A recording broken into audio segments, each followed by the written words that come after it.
আমরা সারা দেশব্যাপী যথাযোগ্য মর্যাদার সহিত এআইডিএসও ছাত্র সংগঠন, এআইডিআইও যুব সংগঠন, এআইএমএসএস যৌথভাবে সারা দেশব্যাপী এই দিনটি পালন করছি।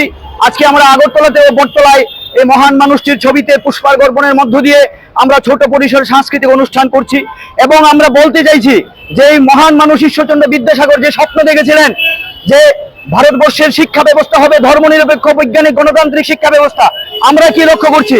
আপনারা জানেন 2020 সালে আমাদের ভারতবর্ষে এই আজকের দিনে 29শে জুলাই 2020 জাতীয় শিক্ষানীতি 2020 চালু করেছে এনইপি, ন্যাশনাল এডুকেশন পলিসি। যে শিক্ষার যে মর্মবস্তু সেটাকে সম্পূর্ণভাবে ধ্বংস করে শিক্ষাকে এক প্রকার প্রাইভেটাইজেশনের দিকে নিয়ে সম্পূর্ণভাবে শিক্ষাকে ধ্বংসের পরিকল্পনা করেছে। আজকে আমরা তার বিরুদ্ধে আওয়াজ তুলছি যে ভারতবর্ষের শিক্ষা ব্যবস্থাকে বাঁচাতে হলে আজকে ঈশ্বরচন্দ্র বিদ্যাসাগরের যে স্বপ্ন সেই স্বপ্নকে পাথেয় করে ছাত্র যুব সমাজকে আন্দোলন করা দরকার। আমরা আজকে কি লক্ষ্য করছি? আজকে স্কুল শিক্ষা ধ্বংসের পথে। আপনারা জানেন রাজ্যে 500-র উপরে স্কুল বন্ধ করে দিচ্ছে, তাহলে গরিব ঘরের ছেলেমেয়েরা তাদের শিক্ষা ব্যবস্থা কি হবে? আজকে সম্পূর্ণরূপে শিক্ষা ব্যবস্থা ধ্বংস হচ্ছে।